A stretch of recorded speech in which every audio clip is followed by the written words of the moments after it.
too.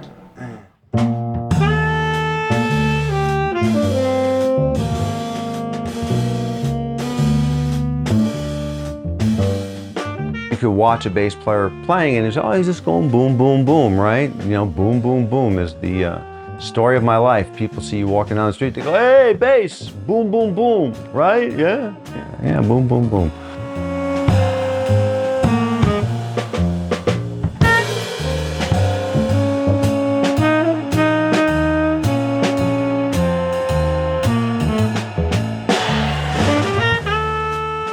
I wanted to originally play violin because I used to be into this hippie band called It's a Beautiful Day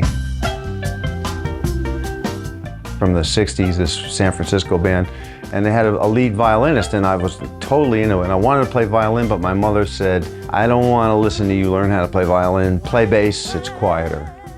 The double bass is the largest instrument in the violin family. You know, violin, viola, cello, double bass. They're giant violins.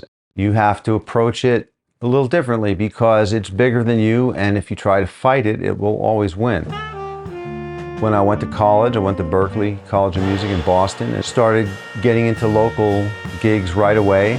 From that point on, this is all I've ever done. I started out playing freelancing and doing jazz gigs. I've played rock, country, blues, R&B, funk, classical, done theater work, you know, Broadway shows, and so I love all this music. I could have the greatest jazz gig in the world, and then a few weeks in, I'm gonna like, man, I wish I could play some Hank Williams, right? You know.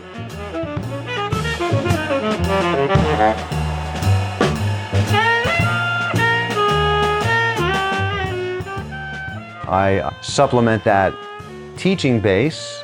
I've written instructional books about bass.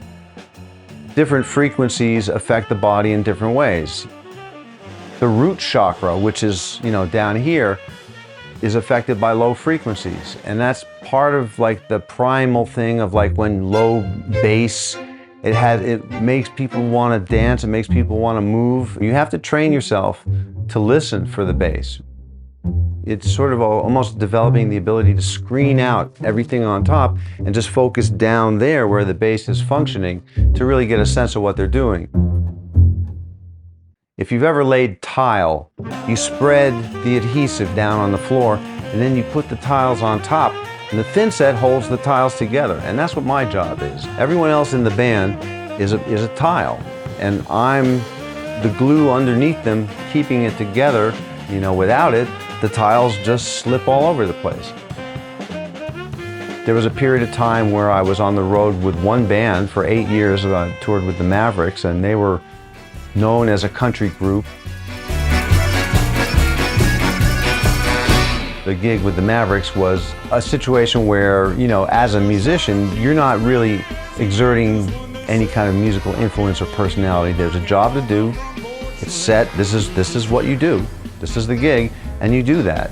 And so the challenge was finding a way to make that creative. It forced me to find other layers of what's happening because I don't get to go play solo, play lots of notes. I get to do one thing. And that is, again, going deeper and finding the energetic levels of music, because beyond the notes, beyond the pitch and the rhythm and the time and all the other things, is the energy that you create. The band itself in a live situation creates tremendous energy. Energy coming from the audience, going back to the audience. You can actually feel that. And interestingly, now I'm kind of back full circle. Jazz has always been my love. This trio thing started out, Kevin Ravelette, the sax player, had a night at the Century Room. We just showed up and we played, three of us, Kenji Lancaster on drums. It felt really good. These guys are super talented. They're very young, and with that comes sort of a less jaded, maybe, attitude towards music, you know. And man, this horn player is really amazing, and just, you don't need a piano player. This guy, you hear it all.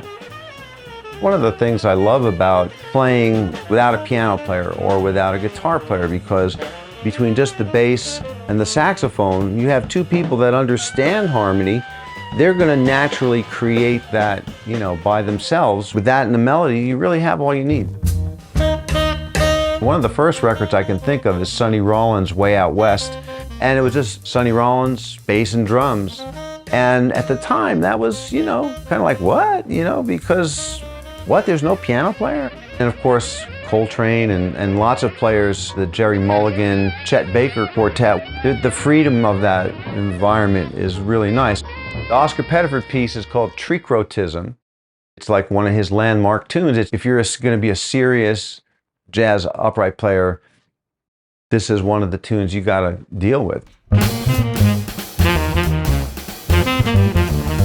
Pettiford, who was like one of the earliest examples of like really an expansive approach to the bass. He was like one of the early killer soloists on the instrument and very important player. It's associated with him, and if you're a bass player, you've got to know it. The catch is it's in D flat, which is probably one of the worst keys on upright bass. When I say worst, I mean it's not an easy key to play. You don't have open strings. Every note it has to be played. There's maybe a passing tone here or there, but when you play in a key where there are open strings, if you get, you always go bing, bing, bing, bing. You can use the open strings to give your hand a break. This is just constant, like on the fingerboard. So it's a tough key, but hey, no one said it was going to be easy, right? So.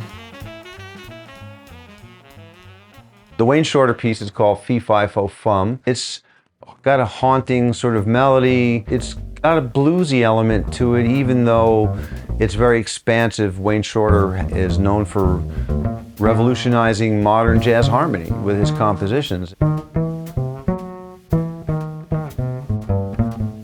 Every instrument in jazz has an opportunity to solo. The interesting thing from the bass player's standpoint is that we have a primary objective, and that is like to accompany the rest of the band.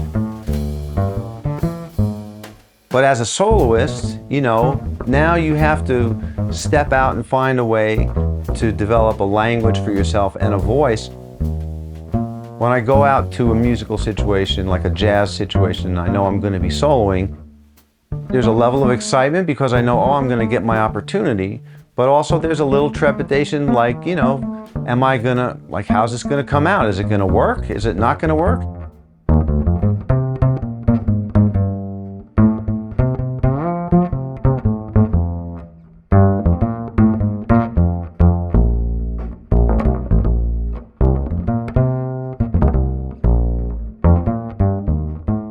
It's not always just up to me.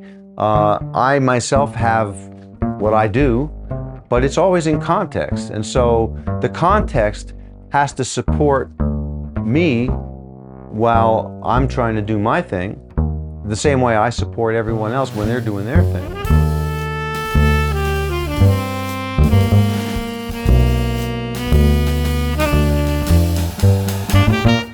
It's the instrument that I'm drawn to naturally. It's the instrument I feel that suits my nature.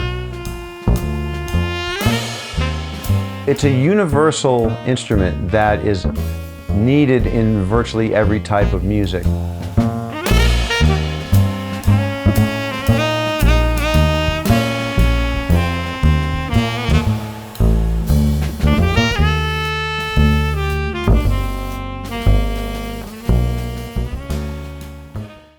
Hi, I'm Tom McNamara, host of Arizona Illustrated. Thank you for watching this Arizona Illustrated story here on YouTube. And if you like that one, well, here's another story we think you'll like.